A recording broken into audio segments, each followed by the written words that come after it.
My family told everyone I was a failure.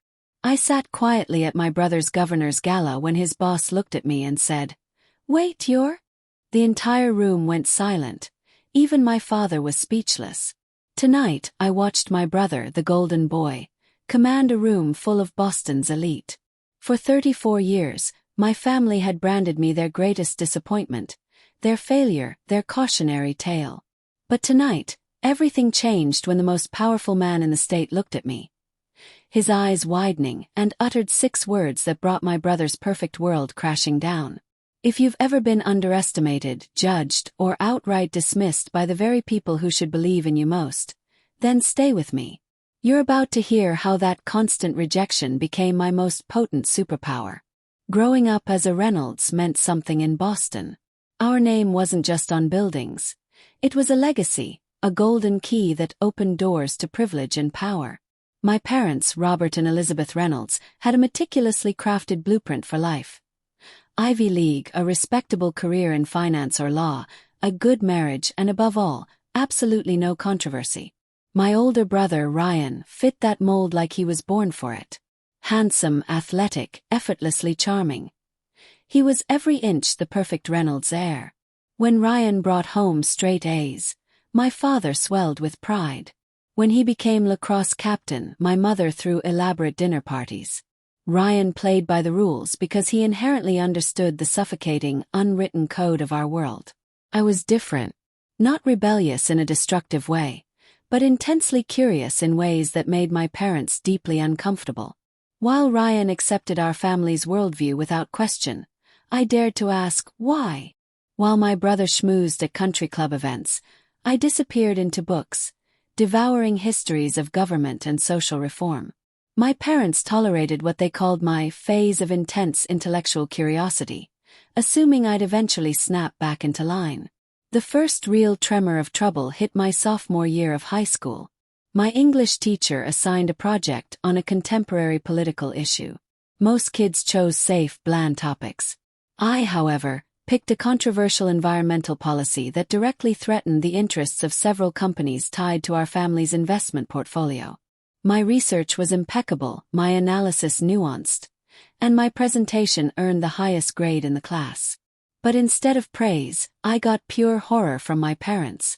I heard about it that night in my father's mahogany-paneled study.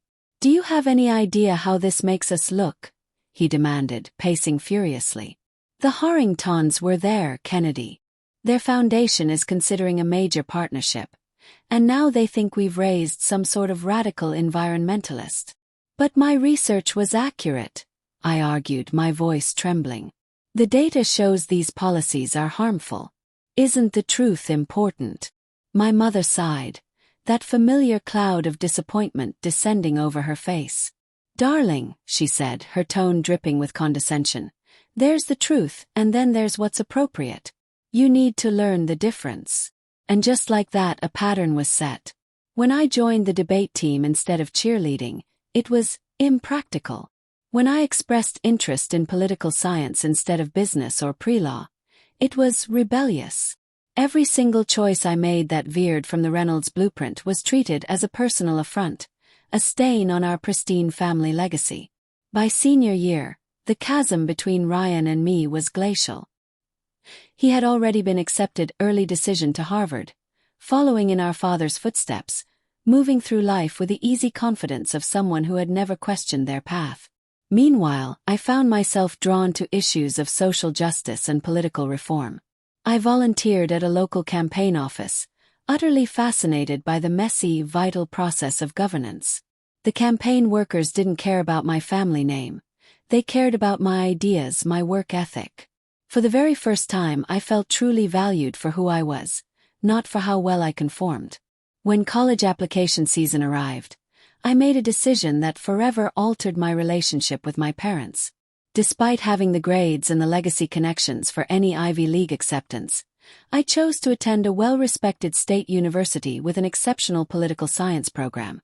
The night I announced it, my father's face flushed crimson.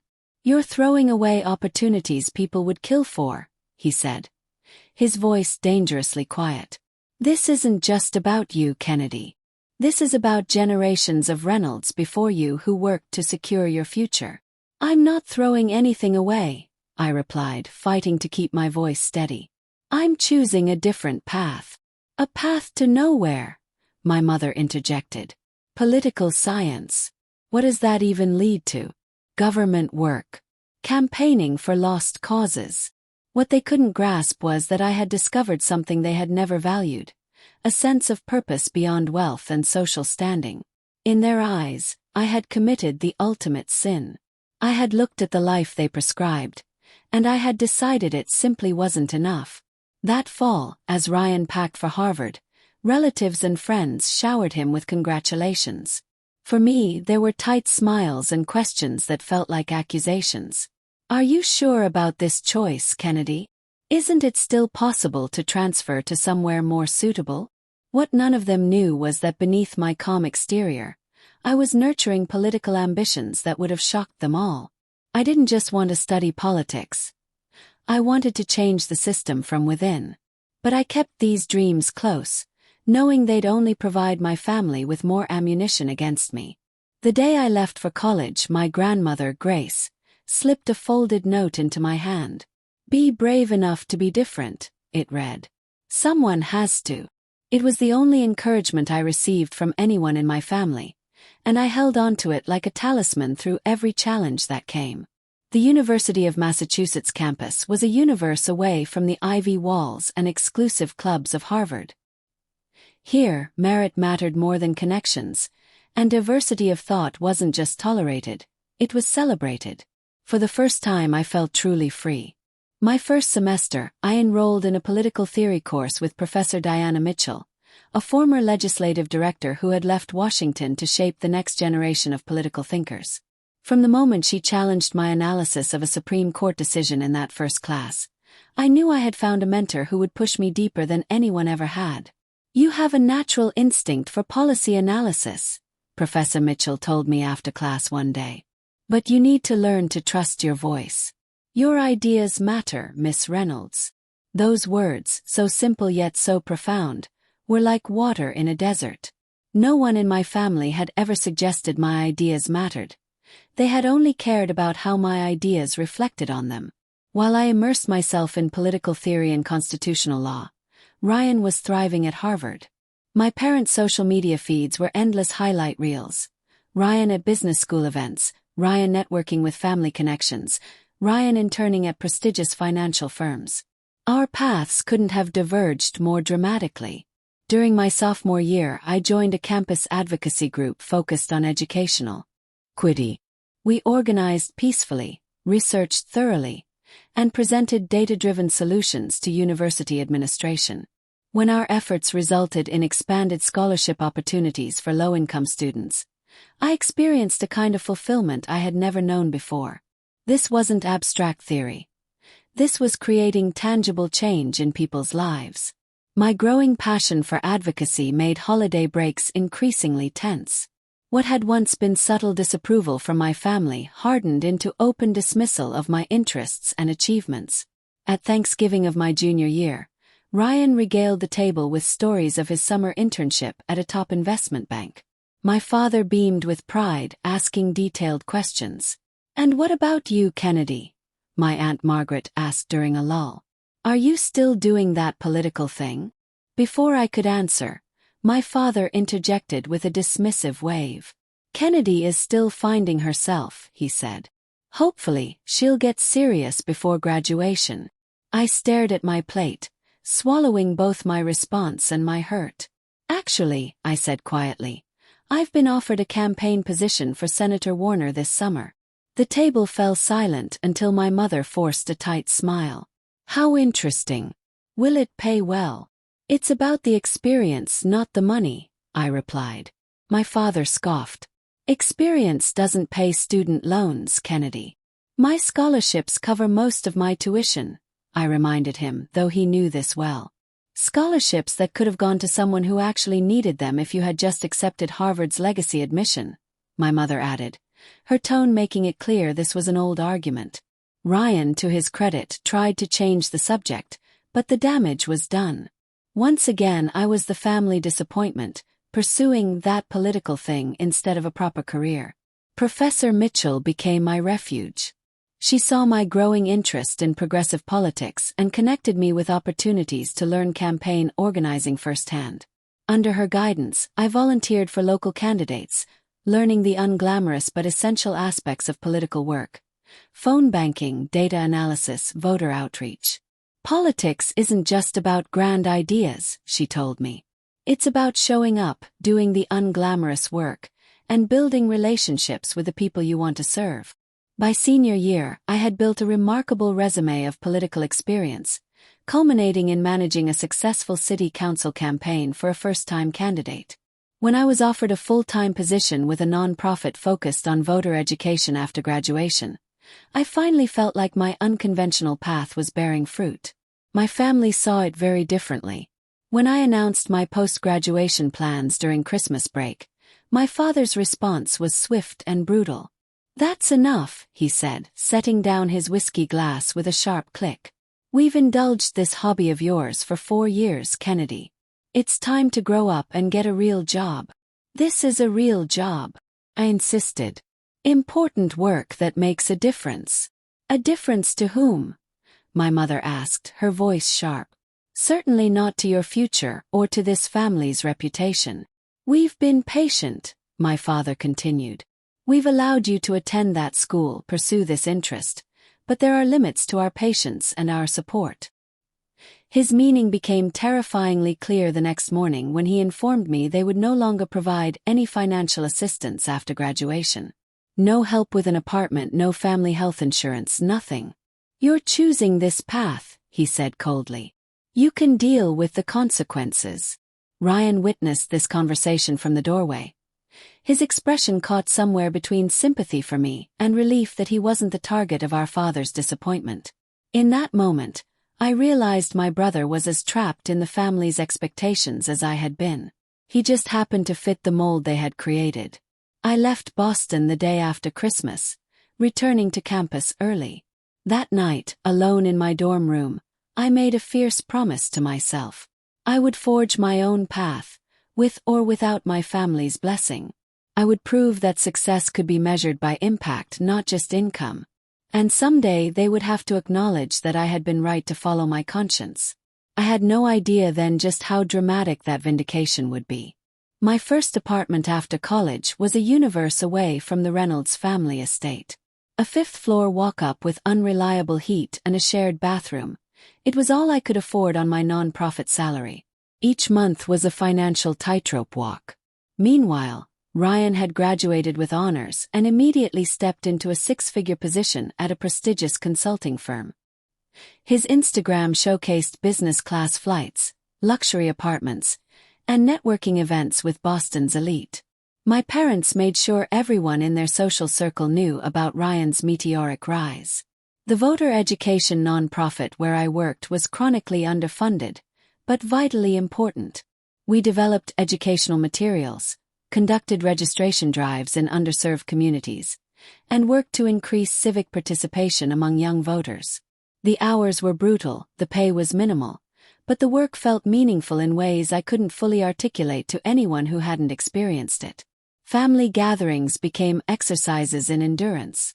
At my cousin's wedding, I overheard my mother explaining my career choice to a family friend. "Kennedy is still in her idealistic phase, working for some voter thing. We're hoping she'll come to her senses soon." Thanksgiving that year brought matters to a breaking point. Ryan arrived with news of his promotion and bonus. My parents were ecstatic, opening an expensive bottle of champagne. When the conversation reluctantly turned to me, I shared that our voter education initiative had helped increase youth turnout by 12% in recent local elections. My father swirled his champagne, looking utterly unimpressed. "And how exactly does that translate to a career path, Kennedy?" "It's already my career," I replied. "We're making democracy more accessible." He set down his glass with a sigh. "Let me be direct.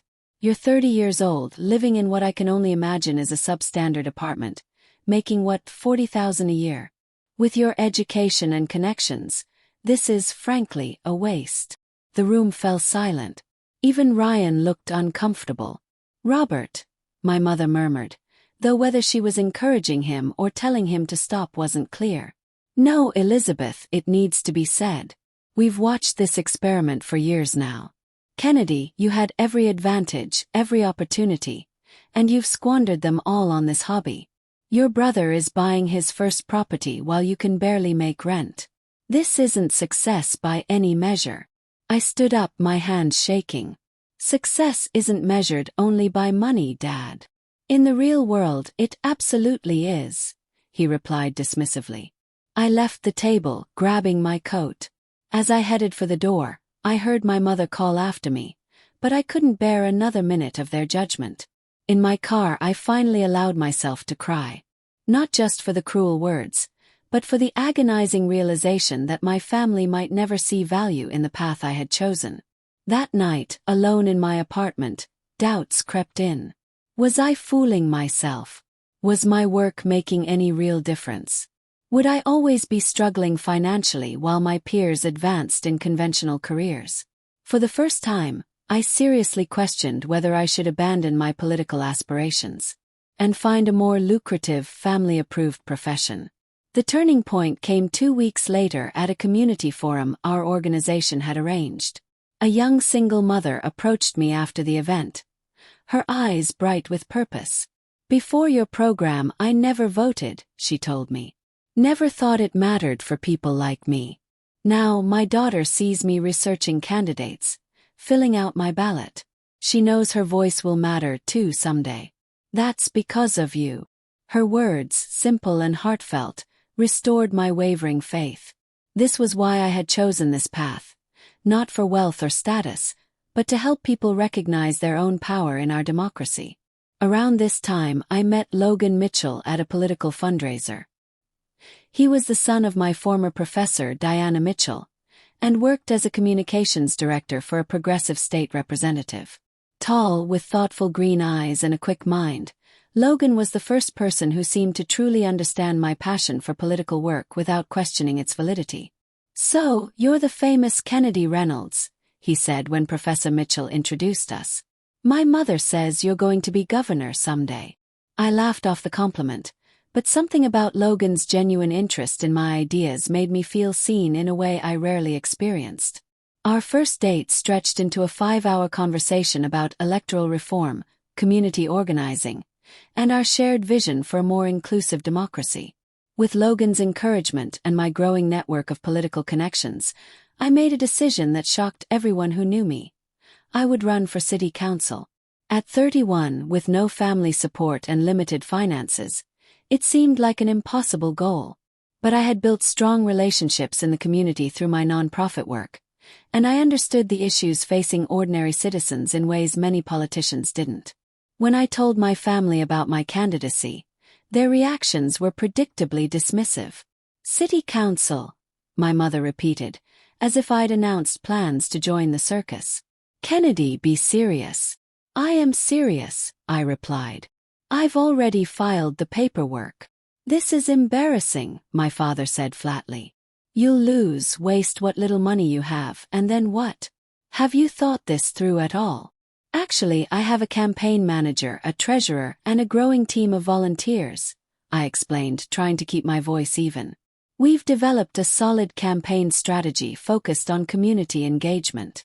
Ryan, who had recently begun working for a rising political star, James Blackwell, looked uncomfortable. Politics is more complicated than you realize, Kennedy, he said. It's not just about good intentions. I'm well aware, I replied, biting back a sharper response.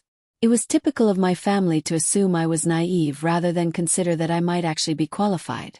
My grassroots campaign was nothing like the big-budget operations I would later encounter. We operated out of a borrowed office space, relied heavily on volunteers, and focused on direct voter contact. I knocked on thousands of doors personally, listening to residents' concerns and sharing my vision for more responsive local government. The night of the election, Logan and I gathered with our small team at a neighborhood restaurant. When the results showed I had won by a narrow margin, the room erupted in cheers. It was a small victory in the grand scheme of politics, but it felt monumental. My phone remained silent that night. No congratulations from my family, despite the local paper covering my win. When I finally received a text from Ryan the next day, it was characteristically backhanded. "Congrats on the council seat. Small pond, but I guess it's a start." My mother's eventual response was similarly qualified. "We're surprised by your win. The district must have had a very low threshold for candidates." Their inability to acknowledge my legitimate achievement only strengthened my resolve. I would prove my worth not through their measure of success, but through effective public service that improved people's lives. And I would do it without the Reynolds name opening any doors. My first term on the city council was a crash course in practical governance. I quickly discovered that effective public service required more than good intentions. It demanded strategic thinking, coalition building, and a thick skin. I threw myself into the work, focusing on initiatives to increase affordable housing, improve public transportation, and create more transparent city government.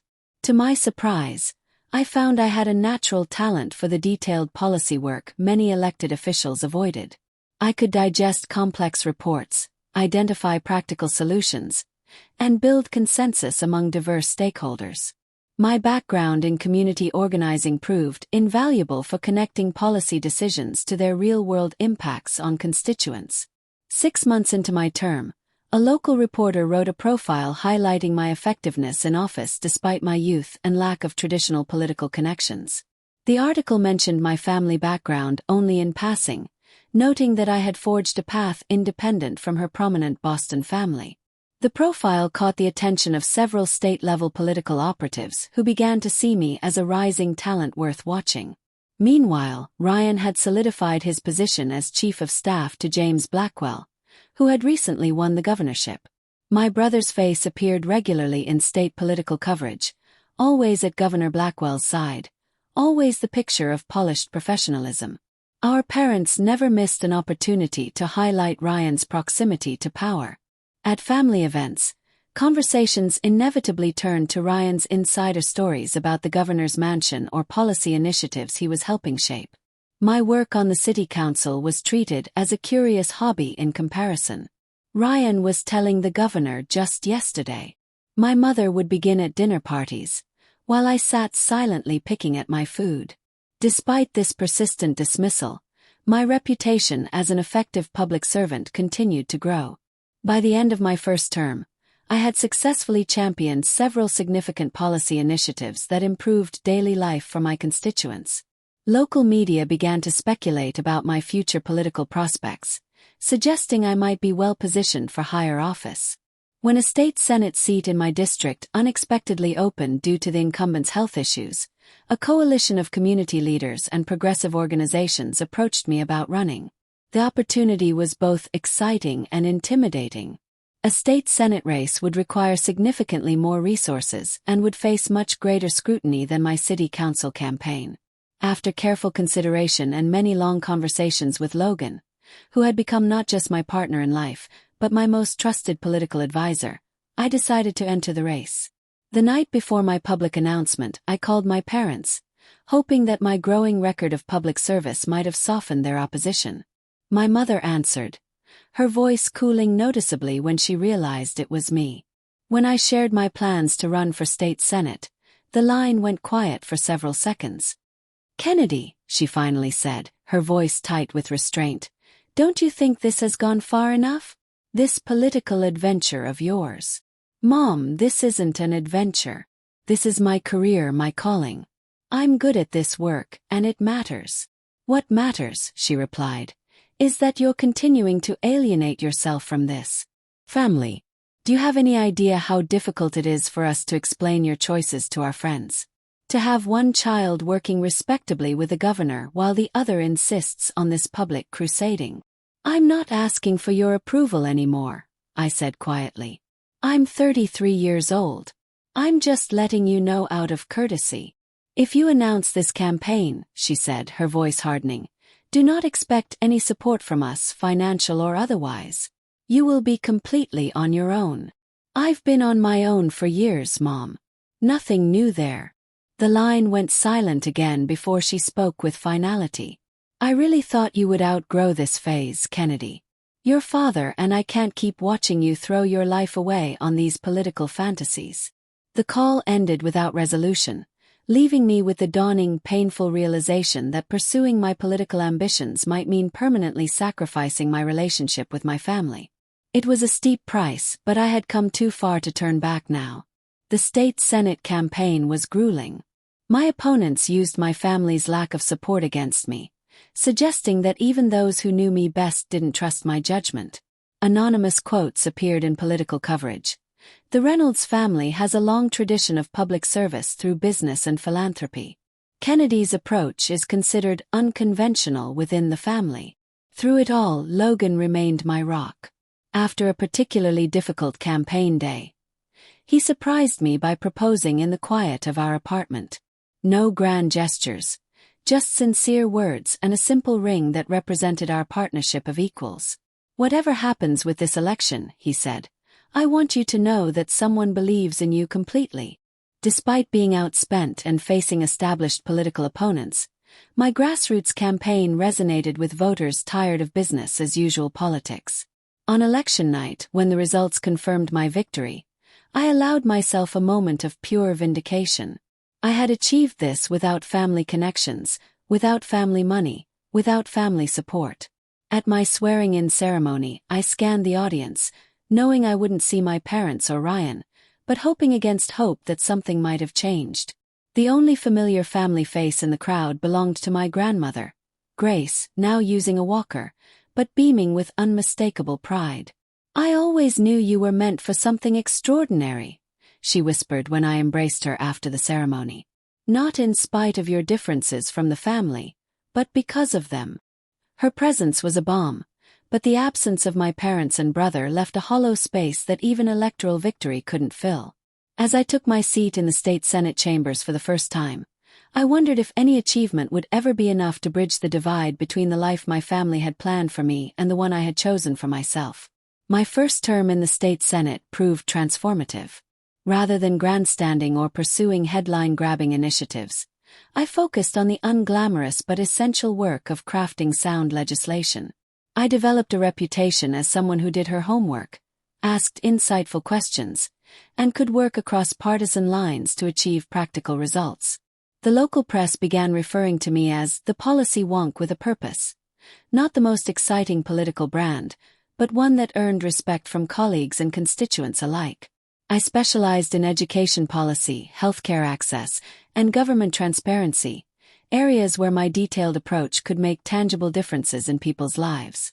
By my third year in office, I had successfully sponsored 17 bills that were signed into law, an unusual achievement for a first-term senator from the minority party. My effectiveness drew attention from national party leaders searching for talent to develop for higher office. Meanwhile, Ryan's star continued to rise alongside Governor Blackwell's. My brother had fully embraced his role as the governor's right hand, appearing frequently in state media as the administration's spokesperson.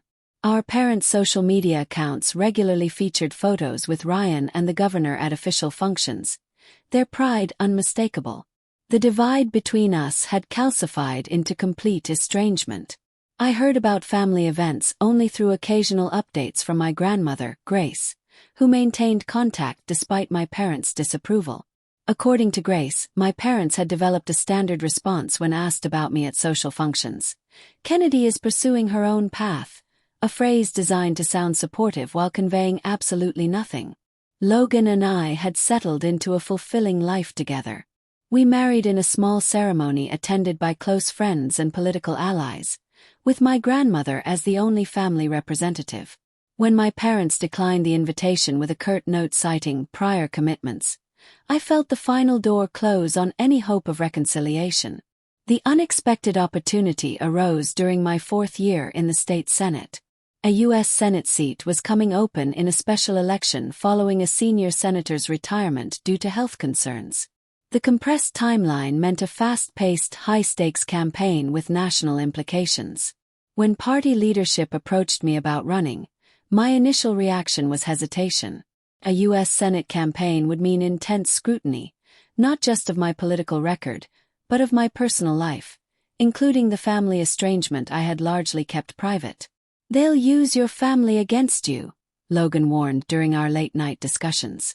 "They'll find ways to suggest that if your own family doesn't support you, voters shouldn't either."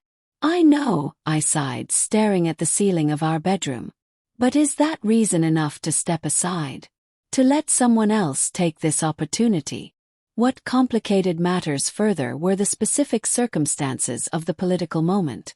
Several critical pieces of legislation affecting education funding and healthcare access, my core issues, were expected to come before the Senate in the coming term, with votes likely to be decided by the narrowest of margins. The possibility of influencing these national policies was incredibly compelling. After days of deliberation, I made my decision. I would run, but with an unusual strategy. I would keep a deliberately low media profile, focusing on substance over personality and retail politics over splashy events. This approach aligned with both my natural strengths and the necessity of minimizing opportunities for my family situation to become the story. "It's unconventional," admitted my campaign manager Andrea Clark when I outlined the strategy. "But it might actually work. People are tired of political celebrities. They want someone who puts in the work." The campaign required a level of discipline and focus unlike anything I had previously experienced. I immersed myself in policy briefings, participated in small community forums rather than large rallies, and authorized my team to decline most national media requests. I appeared only in carefully selected local outlets where I could discuss substantive issues without being reduced to family drama. This approach confused my opponents, who were accustomed to candidates eager for any media exposure. Their confusion turned to concern when internal polling showed my message resonating with voters tired of political theater. Through indirect channels, I learned that Ryan had taken notice of my campaign. As Governor Blackwell's chief of staff, he now occupied a position of significant influence in state politics. Though he made no public statements about my candidacy, I heard from mutual connections that he had privately expressed dismissive views about my chances. What I didn't know until much later was that during a private dinner, my father had asked Ryan to use his influence with the governor to quietly undermine my campaign. To his credit, Ryan refused, though not out of loyalty to me, but because he recognized that such meddling could backfire politically if discovered. My parents' attitude toward my Senate run moved beyond disapproval to active embarrassment. Through my grandmother, I learned they had begun telling friends and associates that I had failed at politics and had unrealistic ambitions, a narrative so divorced from reality that it would have been laughable if it weren't so painful. "They just can't accept that you've succeeded on your own terms," Logan said, holding me one night when the weight of family rejection felt particularly heavy. "It contradicts everything they believe about success and the Reynolds way." Security concerns added another layer of complexity to the campaign. As a female candidate gaining prominence in a heated political climate, I received threats that necessitated security precautions. These threats, combined with my strategy of limited public exposure, created an unusual situation where many voters supported my policy positions without being able to readily recognize me in person, a circumstance that would later prove critically important. The final weeks of the campaign were a blur of 18-hour days, endless policy discussions, and the growing possibility that we might actually win. On election night, surrounded by our closest supporters in a hotel conference room, Logan and I watched as the results defied conventional political wisdom. By a margin narrow enough to require careful verification, but clear enough to avoid a recount, I had won. At 36, I had become the youngest woman ever elected to represent our state in the U.S. Senate.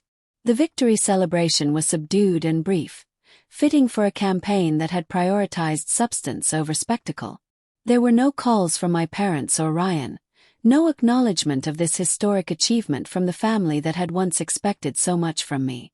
As I prepared for the transition to Washington, I discovered through back channels that my family had intensified their narrative about my supposed failures. At Boston social functions, they spoke of me as someone who had never found her footing, a fiction maintained even as national publications were beginning to identify me as a rising political talent. This complete denial of reality reinforced my decision to maintain distance. I had a job to do in the Senate, constituents to represent, and policies to shape. The energy I might have spent trying to win my family's approval would be better directed toward the work ahead. The irony wasn't lost on me. In rejecting the path my family had chosen, I had achieved a position of influence far beyond what they had imagined possible. Yet, this success only seemed to deepen their resentment rather than earn their respect. As I was sworn into the United States Senate, placing my hand on the Constitution and pledging to faithfully execute my duties, I thought of my grandmother's words years earlier. Be brave enough to be different. Someone has to. In that solemn moment, I silently thanked her for being the one person in my family who had seen my difference not as failure, but as strength. 6 months into my term as U.S. Senator, the work had consumed my life in the best possible way. I had secured positions on the Education and Healthcare committees, assignments that aligned perfectly with my policy expertise and priorities. Washington life was an adjustment, but Logan and I had settled into a comfortable routine, dividing our time between D.C. and our home state. My approach to the Senate mirrored my earlier political work, thorough, substantive, and focused on results rather than headlines. I worked diligently behind the scenes, building relationships with colleagues across the aisle and establishing myself as someone who did the necessary homework on complex issues. Due to the unusual circumstances of my election and my continued preference for substance over spectacle, I maintained a relatively low media profile. I participated in committee hearings, floor debates, and constituent meetings, but avoided the cable news circuit and political talk shows that consumed many of my colleagues' time. This strategy had an unexpected side effect. Outside of political circles and my home state, I wasn't immediately recognizable. I could often move through public spaces without the scrutiny many elected officials faced, a small luxury in the fishbowl of Washington politics. Then the invitation arrived on a Tuesday morning in June. Elegant cream-colored cardstock with embossed lettering. Governor James Blackwell requests the honor of your presence at the annual Governor's Gala benefiting the Children's Education Foundation. No personal note, just the formal invitation that presumably went to hundreds of political and business leaders across the state. I stared at it, knowing immediately that Ryan had to be involved in the guest list. As Blackwell's chief of staff, my brother oversaw such events. Was this an olive branch? Political calculation? Or simply an oversight? My name included on a list of elected officials without anyone realizing the family connection. Are you going to go? Logan asked that evening, finding me still contemplating the invitation at our kitchen table. I don't know, I admitted. It feels like walking into the lion's den. Maybe it's time, he suggested gently. You've proven yourself beyond any reasonable doubt. You're a United States Senator, Kennedy. Maybe seeing you in that role will finally break through their denial. After days of deliberation, I decided to attend. Not to seek approval or reconciliation, but to represent my office with the dignity it deserved. If my family chose to acknowledge me, fine. If not, I would conduct myself with the same professionalism I brought to every aspect of my work. The night of the gala, I chose a simple but elegant black dress, understated yet appropriate. Logan, handsome in his tuxedo, squeezed my hand as our car approached the venue, a historic downtown hotel known for hosting the state's most prestigious events. Remember who you are now, he whispered. United States Senator Kennedy Reynolds. You've earned your place here. The hotel's grand ballroom had been transformed. Crystal chandeliers cast a warm glow over elegantly appointed tables. A string quartet played softly as the state's political and business elite mingled. From the entrance, I immediately spotted Ryan across the room, confidently working the crowd in a perfectly tailored tuxedo, every inch the political operator he had become. As Logan and I made our way into the room, I noted with a mixture of relief and disappointment that my parents weren't in attendance. Perhaps they had heard I would be there and chosen to avoid the potential awkwardness. We were shown to a table near the back of the room, far from the governor's table where Ryan would undoubtedly be seated. The strategic placement wasn't lost on me, significant enough to acknowledge my office, but distant enough to minimize any family drama. Throughout dinner, I maintained my composure, engaging pleasantly with the other guests at our table. None of them mentioned my brother or questioned our separate seating, though I caught occasional curious glances. From across the room, I observed Ryan in his element, leaning in to whisper something to Governor Blackwell, laughing at appropriate moments. The perfect political lieutenant. He had not once looked in my direction, though he surely knew I was there. Between the main course and dessert, I excused myself to visit the ladies' room. As I walked through the ballroom, I overheard snippets of conversation that made my stomach tighten. "That's the Reynolds girl, isn't it?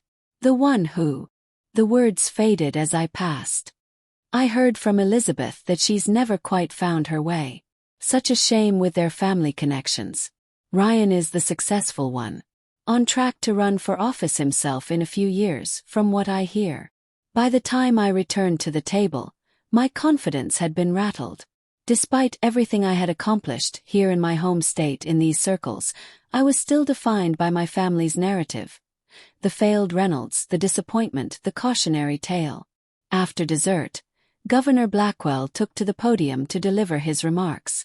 I half listened, my thoughts still tangled in the overheard conversations. I barely registered when he announced he would be making his way around the room to personally thank key supporters. Lost in thought, I didn't immediately notice when a hush fell over our corner of the ballroom. Looking up, I found Governor Blackwell himself approaching our table, flanked by aides and security. Ryan trailed slightly behind him, his attention on a notepad rather than the room.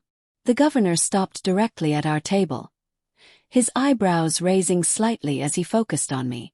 For a moment, confusion crossed his features before recognition dawned in his eyes. "Wait, you're Senator Reynolds?" he asked, his voice low but clearly surprised. The table went silent. Behind him, Ryan's head snapped up, his face draining of color as he realized what was happening. I stood, extending my hand professionally. "Yes, Governor.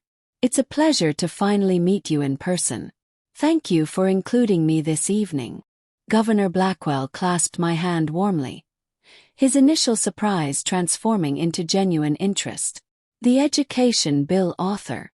Your work on the Federal Education Committee has been remarkable. I had no idea you would be joining us tonight." From the corner of my eye, I could see Ryan frozen in place, his professional mask slipping to reveal naked shock.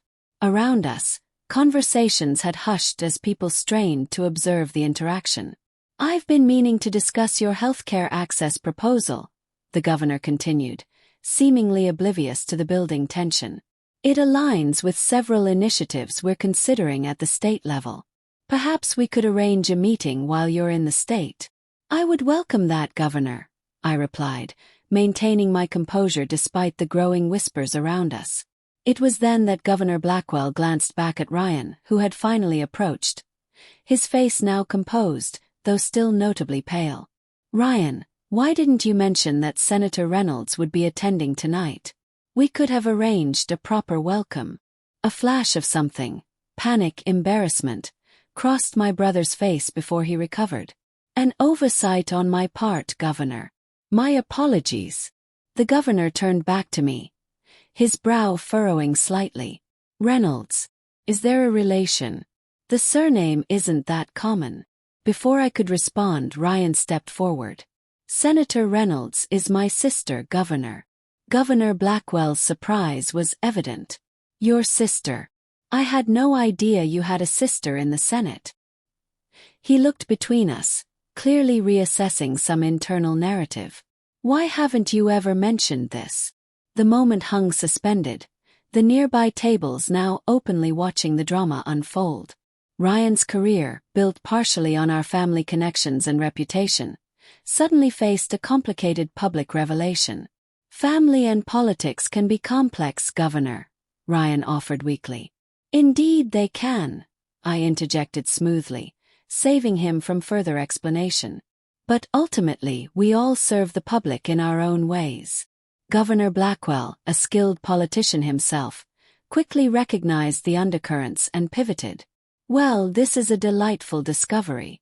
We must have you both at the mansion soon. A family of public servants. Quite remarkable. As the governor moved to the next table, Ryan and I were left in an awkward tableau. Years of estrangement condensed into a single public moment. Kennedy, he began, his voice low. I didn't know you would be here. Clearly, I replied, keeping my tone neutral. Though as a U.S. senator from this state, it would be unusual to exclude me from the invitation list. That's not what I meant, he said, discomfort evident in his stance. We should talk. Not here but soon. Should we?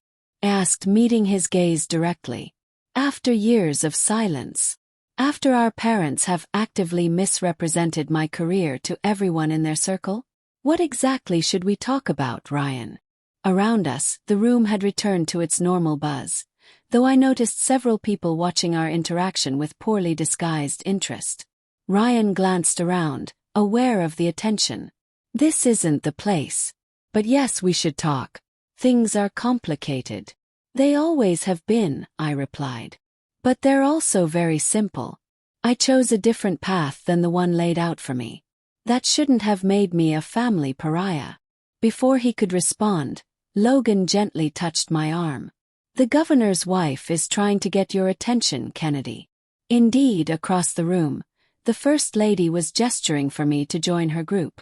The revelation of my identity had clearly altered my status at the event. We'll continue this another time, I told Ryan, straightening my shoulders. I have people to meet. As I moved away, head held high, I felt a weight lifting, the burden of hiding, of being diminished, of accepting my family's narrative about my life. Here, in this room where I had entered as the disappointing Reynolds, I was now being recognized as Senator Reynolds, respected for my own accomplishments rather than measured against family expectations. The remainder of the evening passed in a blur of introductions and conversations. Political leaders who had barely acknowledged my arrival now sought me out. Business executives expressed interest in my committee work.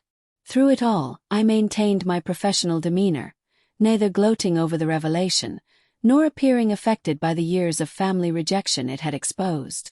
As Logan and I finally prepared to leave, Governor Blackwell approached once more, this time without Ryan in tow. Senator Reynolds, he said quietly, I hope you'll forgive my ignorance earlier. Had I known of your relationship to my chief of staff, I would have ensured a more appropriate welcome. No apology necessary, Governor, I assured him. Family circumstances can be complicated.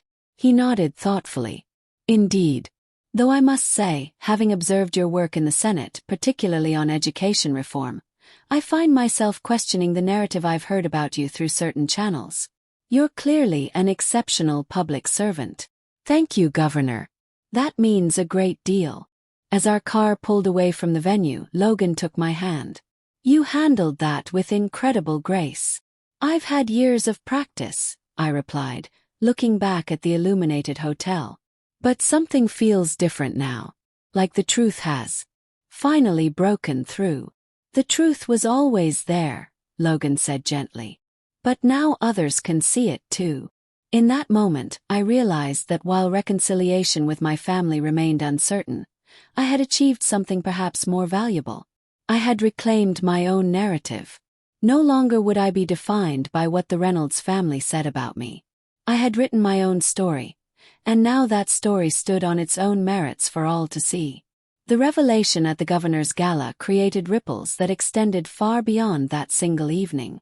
By the next morning, several state political blogs had picked up the story of the Reynolds siblings' reunion, complete with speculation about our family dynamics. The public narrative quickly shifted from questions about why I had been excluded from family events to wonder at how my achievements had been so consistently downplayed. 3 days after the gala, my office phone rang with a number I instantly recognized but hadn't seen on my caller ID in years. My father's private line. Kennedy. He began without preamble when I answered. I understand you attended the governor's gala. I did, I replied, keeping my tone neutral, as would be expected for a senator from the state. There was a pause, the silence heavy with unspoken history. Your mother and I have been discussing recent developments. We feel it might be appropriate to have dinner while you're in the state to clear the air. The careful phrasing wasn't lost on me. Not an apology, not an admission of wrongdoing, merely an acknowledgement that circumstances had changed. My new position made me someone they could no longer dismiss or ignore. I appreciate the invitation, I said carefully. But I think before any family dinner, we need to have an honest conversation about the past several years. The past is the past, Kennedy, my father replied, his tone suggesting irritation at my lack of immediate agreement. Looking backwards serves no productive purpose. I disagree, I said firmly. You and Mom have actively misrepresented my career and life choices to your social circle for years. You've portrayed me as a failure when I've been succeeding on my own terms. That needs to be acknowledged before we can move forward.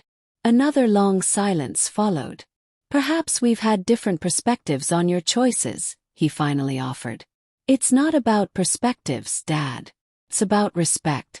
You couldn't respect that I chose a different path from the one you prescribed. Instead of supporting me, you punished me for it. That hurt. The vulnerability in my last statement hung between us. In all our conflicts, I had rarely allowed myself to express the personal pain their rejection had caused. Kennedy, my father said, his voice softening slightly. Family is complicated. Perhaps we could start fresh. Your position in the Senate is impressive. We can build from there. The qualified acknowledgement was so typical of my father, unable to simply say he was proud or that he had been wrong, instead offering conditional approval now that my success had become too prominent to deny. I need time to think about this, I told him. And if we do meet, I'd want Logan there as well. He's my family now. The family who supported me when you and Mom wouldn't. As you wish, my father replied stiffly. Let us know your decision. After hanging up, I sat in my office, emotions swirling.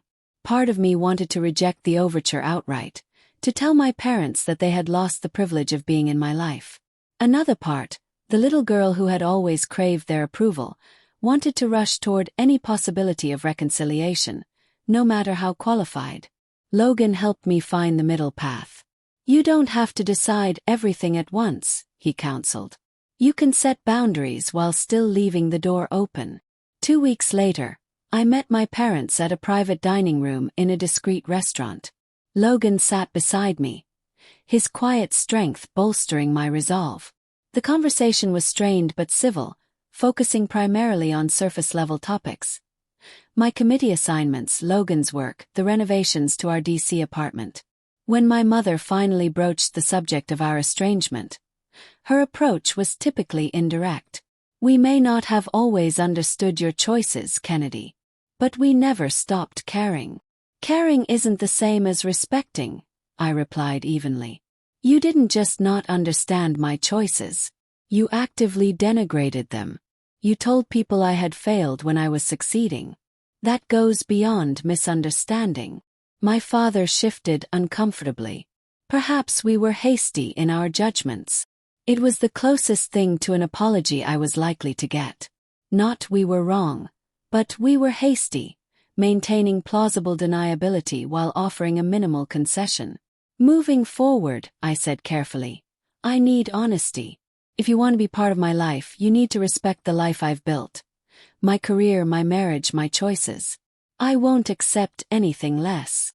The dinner ended with tentative plans for future contact, but no real resolution. As we left, my mother embraced me stiffly, whispering, "We are proud of you, Kennedy. In our way." Those qualified words encapsulated our relationship perfectly. Acknowledgement wrapped in conditions, acceptance limited by their way of seeing the world. Ryan proved more complicated. A week after the gala, he requested a private meeting at a coffee shop near my district office. When I arrived, he looked different than he had at the governor's event. Less polished, more human, with shadows under his eyes suggesting sleepless nights. "I owe you an apology," he said after we'd settled with our coffees. "Not just for the gala, but for years of complicity." His directness surprised me. "Complicity in the family narrative about you," he clarified. I knew it wasn't accurate. I knew you were succeeding, making a real difference. But I never corrected them. Never stood up for you. Why didn't you? I asked, the question that had haunted me for years finally spoken aloud. Ryan stared into his coffee. It was easier not to. As long as you were the disappointment, I didn't have to question my own choices. I could be the success story without examining whether I was actually happy with the path I'd taken. And are you happy? His hesitation told me everything. I'm successful by their measure, he finally said. But watching you forge your own path, standing on your principles, even when it cost you family support, it's made me question things. Our conversation that day didn't immediately repair years of distance, but it opened a door. Unlike our parents, Ryan seemed genuinely interested in re-establishing a relationship based on honesty rather than appearances. Over the following months, we began exchanging occasional texts and calls, slowly rebuilding a connection separate from our parents' influence. The most unexpected reconciliation came from my grandmother, Grace. Following the gala revelation, she contacted me with an astonishing confession. She had been following my career closely all along, saving news articles about my legislative achievements and even watching committee hearings online. I always believed in you, she told me during a private lunch at her assisted living facility. But I was a coward. I should have defended you more openly to your parents. You were the only one who showed any support at all, I reminded her gently. That meant everything to me. Grace took my hand, her paper-thin skin cool against mine. I want you to know something. Your grandfather, my husband, was like, questioned everything, wanted to make a difference rather than just accumulate wealth. Your father rejected that side of himself to please his own father. When he saw it in you, so strong and undeniable, I think it frightened him. Reminded him of the path not taken. This revelation illuminated my family dynamics in a new light. Perhaps my father's rejection wasn't just about my choices, but about what those choices reflected back to him about his own life. As my first term in the Senate progressed, I channeled these personal insights into my legislative work. I became a leading voice on bills supporting family mental health resources and programs to help first-generation college students navigate systems their families couldn't guide them through. My personal experience of forging a path without family support gave me unique perspective on the challenges faced by those without built-in advantages. Logan and I began having serious conversations about starting our own family. The prospect of parenthood raised inevitable questions about what kind of family culture we wanted to create. I know exactly what I don't want, I told Logan one night as we discussed the possibility. I never want our child to feel that our love is conditional on them following a prescribed path. We'll make mistakes, Logan reminded me. All parents do. But we'll make different ones than your parents made. The journey toward creating our own family coincided with a gradual, cautious reconnection with my parents and Ryan. Holiday gatherings remained somewhat strained, but there was genuine effort on all sides. My mother made a point of asking about my legislative priorities. My father, in his own awkward way, began occasionally forwarding articles about my work with brief notes of approval. On my 40th birthday, my parents hosted a small dinner at their home, the first such invitation I'd received in over a decade. As we gathered in the formal dining room, where I'd experienced so many painful family interactions, my father surprised everyone by raising his glass in a toast.